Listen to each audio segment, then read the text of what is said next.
Hi everybody, welcome back to Sunshine Soap and Candle Company. Today I'm going to be making my dill pickle themed cold process soap. This is a soap that I've been carrying on my website and my Etsy store since about the first of the year, so right around January, February of 2025.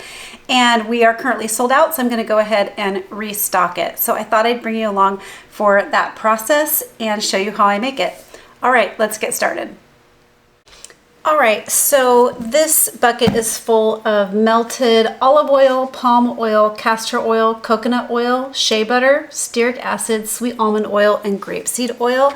This has become one of my go-to formulas, and it's available over on my Patreon campaign under the Berries and Blossoms formula, and also my fall soaps from 2024 and my fall soaps from 2025. So you have access to this formula over on my campaign at just the $5 level if you're interested in it. But it makes a very balanced bar of soap with a gorgeous, beautiful lather.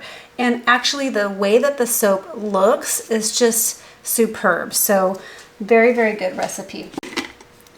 We're going to go ahead and combine the lye and water solution into the melted oils and butters, and we're making soap at room temperature.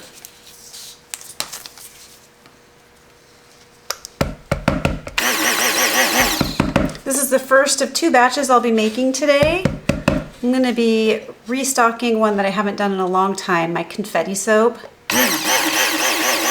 Just trying to get the website beefed up for the gifting season. That's right around the corner.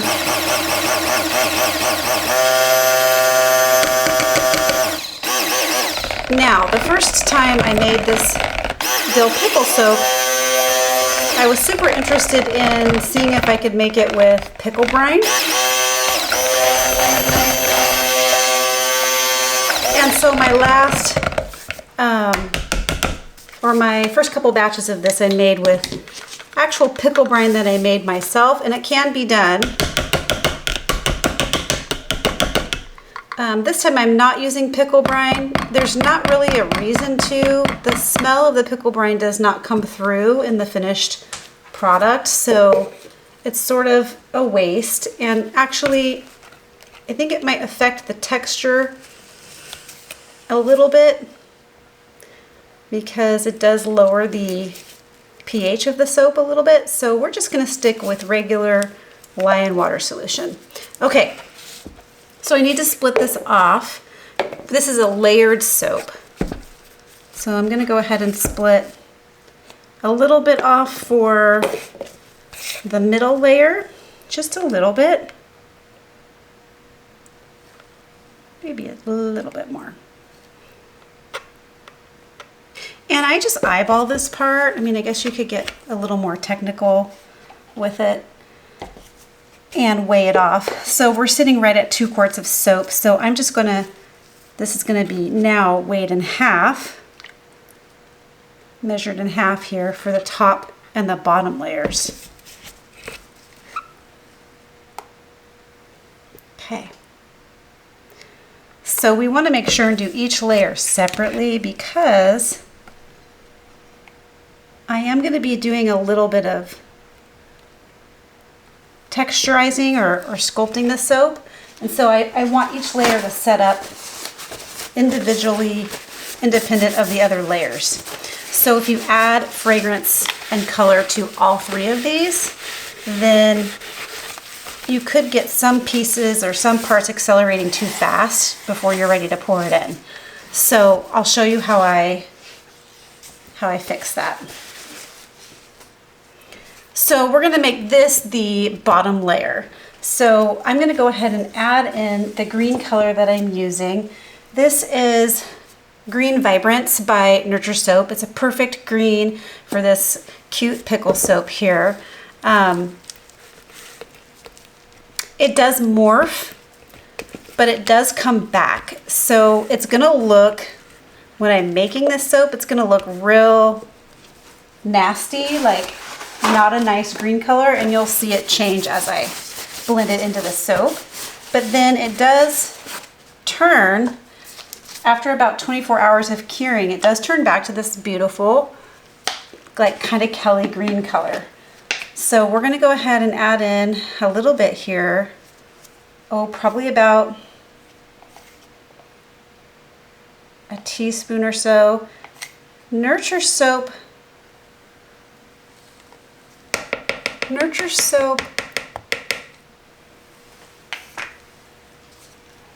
micas are really concentrated, so a little bit goes a long way. So then I'm going to go ahead and add a little bit of fragrance here. Now I am using Dill Pickle. I'm using a Dill Pickle fragrance oil by Nature's Garden, and actually I've switched to this one.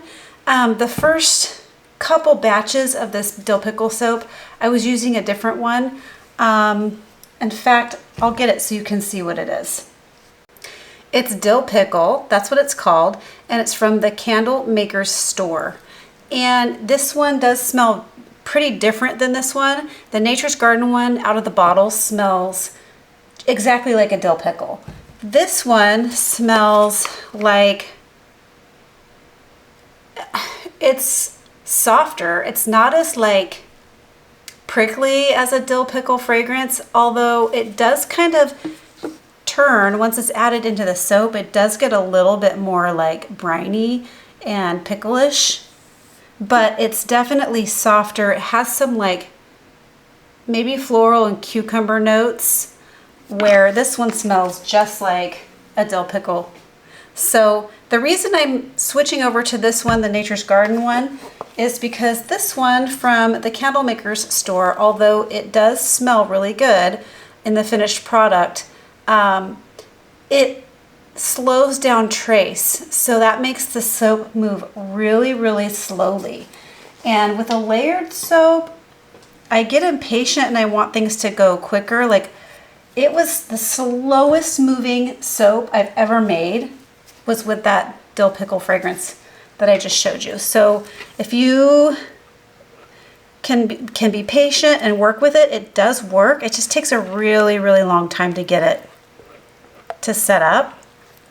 And that's kind of hard when you're trying to make a layered soap where you kind of need the layers to set up relatively quickly so that you can place other soap on top of it. Now, if you were going to do a more fluid design, then you want one that's not going to set up super quickly. So that's why I switched, but they both do smell good. I've gotten a lot of compliments on the one that I've made in the past with the other one, that the fragrance is really good. So I'm going to go ahead and give this a little bit of a blend because I might be adding a little bit more color here. Yeah, I'm going to go ahead and add a little bit more of the green vibrance, and then we're going to be adding in a little bit of the dill pickle. Now, both of these fragrances have a relatively low usage rate. The one from the Candle Maker Store has a higher usage rate. I think you can use it up to 4%. And this one you can only use at 1.9% in soap. So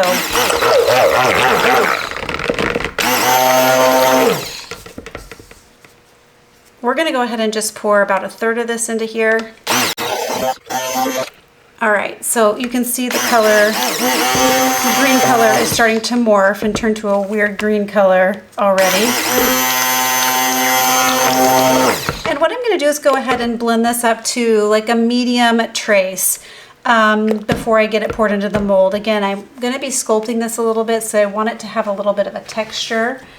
Now, I started to kind of look at trends back in end of December, to kind of see what would be trending in 2025. And that's kind of what started me on this pickle soap journey and wanting to make it with pickle brine and all of that. And I've had a lot of fun with that. So let me know down in the comments if you are a fan of pickles or not. I know some people are diehard pickle fans, and they were, very much into pickles before this fad came around. And so it's kind of like people who like pumpkin fragrance things like I do. The pumpkin fad has come in and out. So, pickles are kind of in right now. So this is why we're trying to capitalize on that a little bit with my soap making. And it's a cute design. My daughter is a lover of dill pickles. She really loves all kind of artisan pickles as well. So I'll bring you back when this has reached the trace for pouring. All right, so we're gonna go ahead and pour the soap. It's about a medium, a little bit thicker than medium trace here. And I'm gonna pour it on a tilt. This way the middle layer is a little bit of on a diagonal, but I have to pour this way. I apologize for the odd angle. I know you're not gonna be able to see much of what's going on here, but I have to be able to see what's going into the mold. So you're gonna see that the soap color has totally morphed to a weird kind of, I don't know, not really an army green, but just not a nice green. So I'm pouring this in here, and I just kind of want to fill the whole bottom of the mold with the first half. Now this fragrance did not cause acceleration, but it did set up quicker than the candle maker store version of dill pickle. So that was helpful. So what I like about this recipe, this soap recipe too, is it just has a really good texture for both piping and texturizing. You know how sometimes you make soap, if you're a soap maker, you can probably relate to this, and certain recipes just don't, the texture is just kind of hard to work with when you pipe or texturize it. It's like it gets chunky too fast. And this formula has always been really friendly for texturizing and piping. Okay, so I'm gonna try to turn this around so you guys can see a little bit better now that I have it poured in. I'm just gonna even it out a little bit, then I'm gonna flip the whole thing your way so you can see what's going on. So then I'm just gonna take a spoon. I'm gonna take this spoon here and I'm gonna go ahead and start texturizing the top. So I'm gonna be putting in, I'm just kind of putting in divots with the spoon. And what this is gonna do, when I pour the second layer down, it's going to make this soap look kind of wavy. It's gonna make the layers look wavy instead of straight, which can be pretty cute. So you can decide, you know, how wavy you want it to look and how big you want to put these impressions in, but I kind of like to vary it. In some ways I like areas to be a little bit more varied and others not, just to get a little bit of texture and interest going. And there you go. So what I'm going to do is go ahead and spritz this with some rubbing alcohol and then move it over to the side and get the second layer prepped to go. The rubbing alcohol is going to help this to kind of set up a little bit faster on the top, so making it a little bit easier to pour another layer on top of without breaking through. All right, and here's my middle layer. So with the middle layer, we're gonna go ahead and use a little bit of this laurel green. Laurel green is probably one of my favorite greens to use and to work with. I think it's a really pretty one. It's great for like winter or Christmas themed soaps, and it doesn't morph upon using it.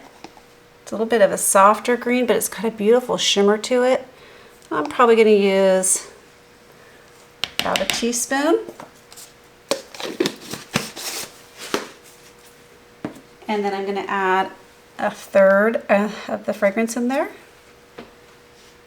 I'm really curious about how this fragrance will come through on the finished soap.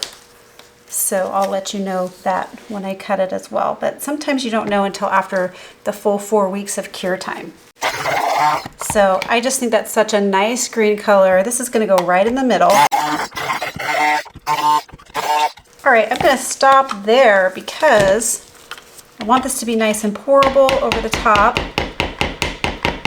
But we're also gonna be suspending some poppy seeds into this portion of the soap. So here's some organic poppy seeds. This gives it a little bit of contrast and interest in the middle. Now you can go overboard with poppy seeds, so a little bit goes a long way. I just kind of eyeball it and see. I want to make sure that you can see them pretty well and that they're well dispersed. But too many can make your soap a little bit too abrasive on the skin, so you have to be careful not to add too much. Okay, I'm going to stop there. That's perfect. It'll just give it a little bit of a speckle and kind of remind you of when dill pickles have like some of those divots and rivets in them. That's kind of what I was going for with that. Okay, so bringing this back around.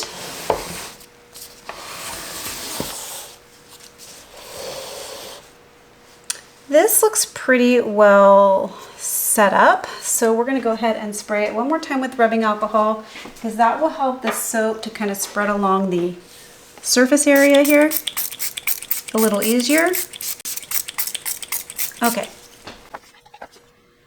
so I'm pouring kind of slow because I just want to make sure this is the thinnest layer of the soap, and I just want to make sure we're getting it to cover the whole surface. So I'm going to stop there and just kind of give it a little bit of a shake to even it out. There we go.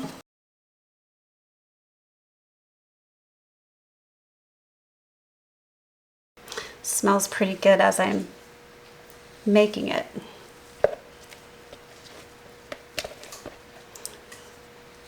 So this one, like I said before, is definitely more right on the dill pickle fragrance.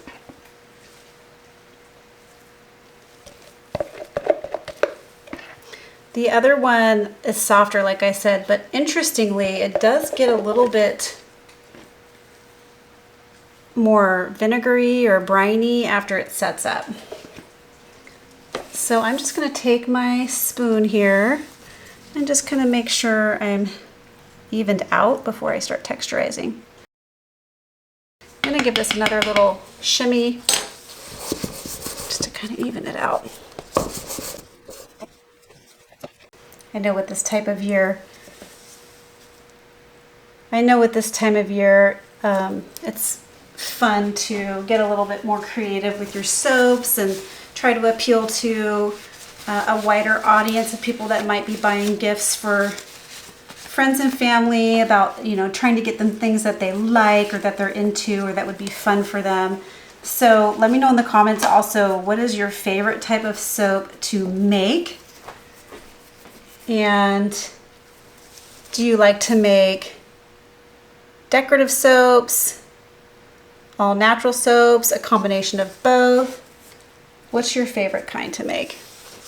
And if you don't make soap, what's your favorite kind of soap to receive? All right, so we're gonna go ahead and do the same thing here, just texturizing. Now, if you get too deep, this one is a thinner layer, so you have to be careful not to get too deep on your texture because it will punch through to the other layer. So just kind of lightly moving the spoon through it. Okay, and then once again, spritzing with some rubbing alcohol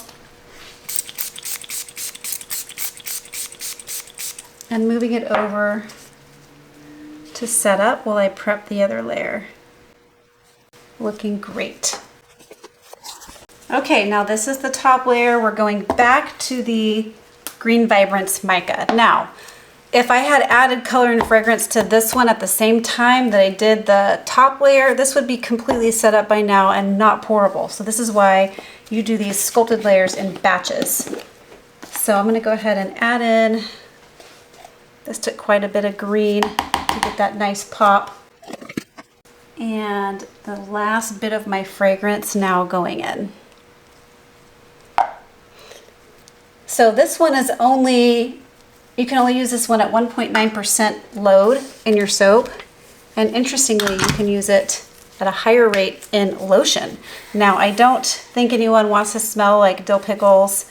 You know, lotion is a leave-on product. So that would make a funny smelling lotion, in my opinion. So I was doing a little bit of research on why you would be able to add more of a fragrance, like this dill pickle fragrance, you can add more of it to lotion than you can to soap, which seems weird because lotion is a leave-on product and soap is obviously a rinse-off product, so you would think intuitively or logically that you can add more of it to soap than lotion. So I started to do a little research on that because I was curious as to why that was a thing.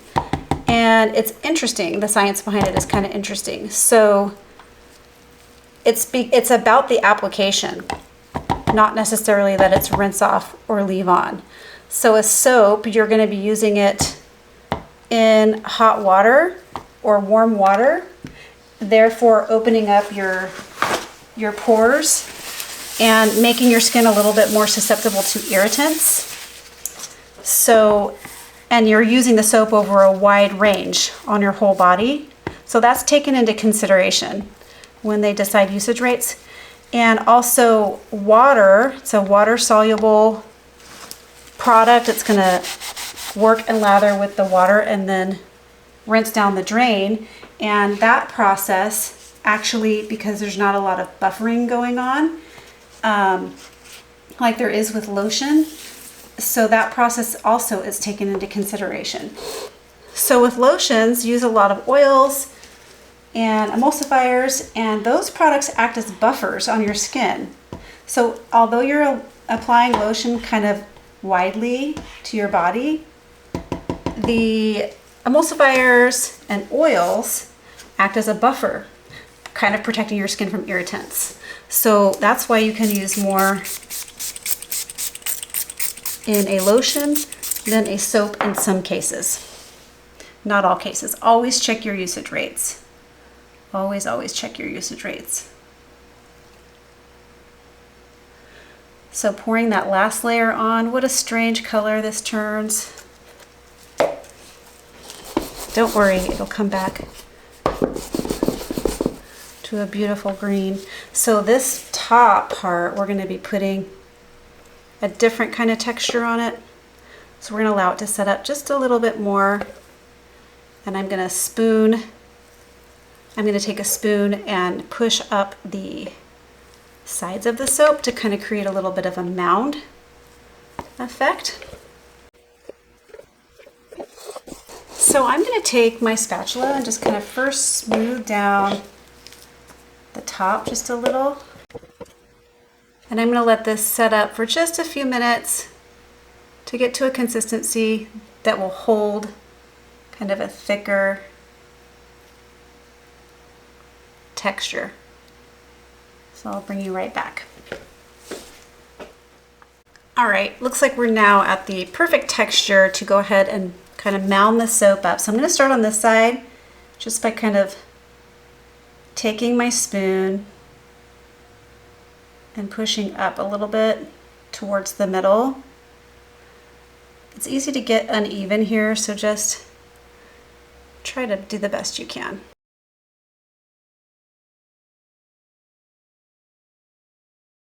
Okay, so this might take a little bit of adjusting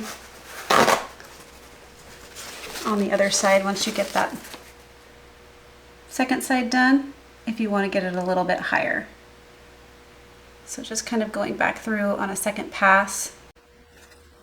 So some soaps, the textures, depending on your recipe, don't really allow for this.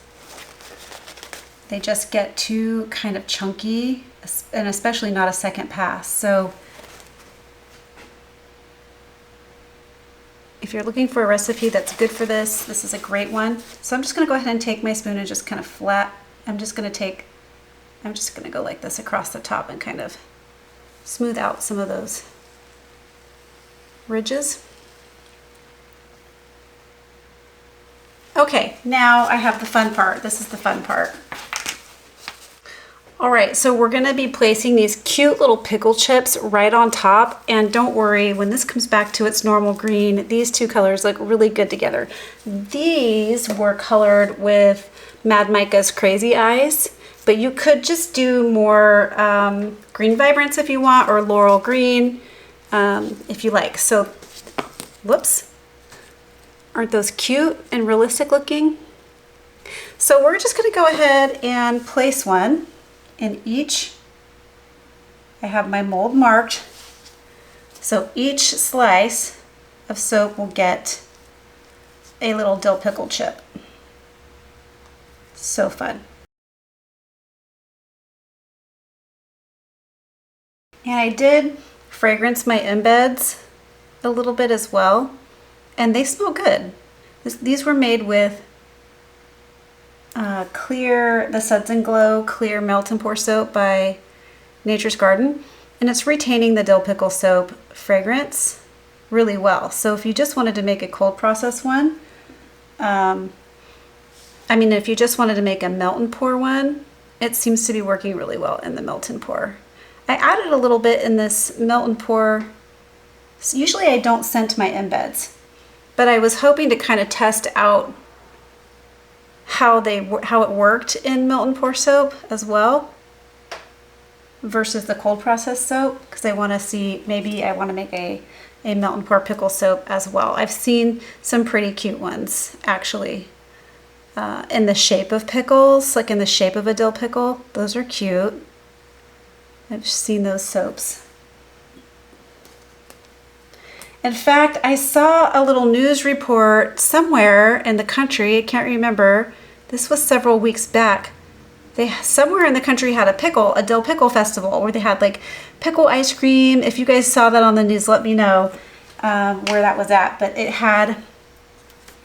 they interviewed a vendor there that was selling pickle-shaped soaps, and she said it was the best-selling soap she ever had at this particular festival. I don't know, where else she sells that soap, but that soap, I guess, was flying off the shelves at this particular dill pickle festival. So I thought that was pretty cute. Okay, so we're gonna go here. And then the last embed I need to flip, because I'll be cutting off that end piece, and that will then become the front of that piece of soap. So I need to flip the pickle this way.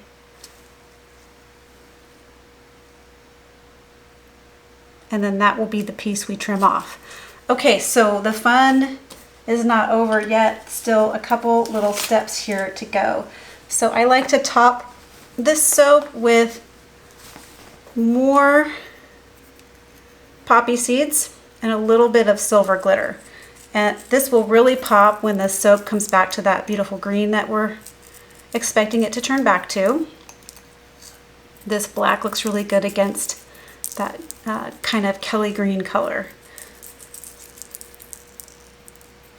So I'm also curious if you guys follow the trends regarding just the things that are trending everywhere. So like you'll see pickles now on t-shirts and all kinds of things, notebooks, pickle flavored everything, dill pickle flavored treats and chips and pretzels. You see them on everywhere and lots of things, little stuffed animal pickles. Do you guys jump on those trends with your soap making or not? Sometimes I think I'm a trendsetter and other times I like to follow the trends. So then we're going to be also topping this with some Crazy Colors Silver Rainbow, and it's eco glitter, so it's biodegradable.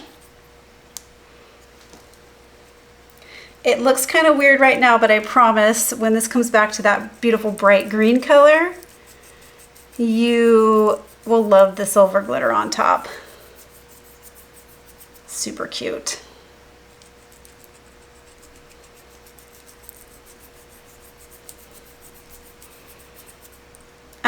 Now, the reason I'm adding the glitter on the top, I don't know if you guys saw the glickle trend where people were putting edible glitter inside the dill pickle jars with the pickles and shaking it around, and then it was dubbed glickles. They were dubbed glickles. And so this is why. This is a little nod to the glickle. I'm going to give it one more spritz with rubbing alcohol so that we don't get any soda ash. And then we're going to allow this to set up overnight.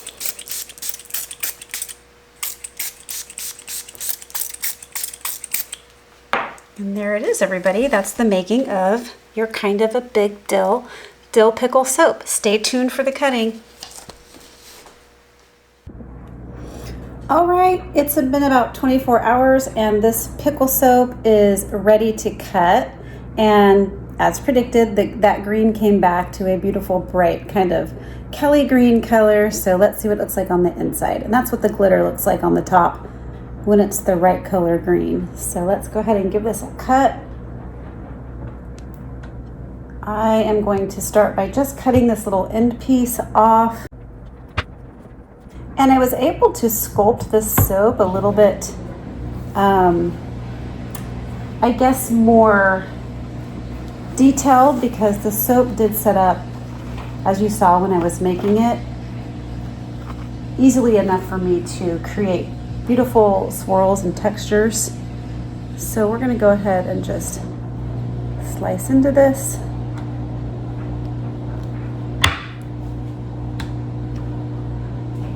And there it is.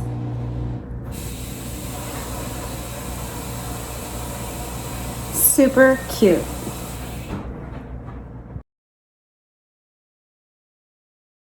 I'll go ahead and cut one more here for you. Some of these I accidentally put in backwards, a few of them, so oh well. The design is the same on both sides, so you can always flip it if you do that. Totally cute. All right, everybody, thanks so much for watching. All right, everybody, that is how you make a dill pickle themed soap. I hope you liked this video. If you did, please remember to give it a thumbs up. Please leave me some comments and questions below. That really means a lot to me. Share this video with a friend, and why not subscribe to my channel? All right, everyone, catch you on the next video. Bye. Keep shining.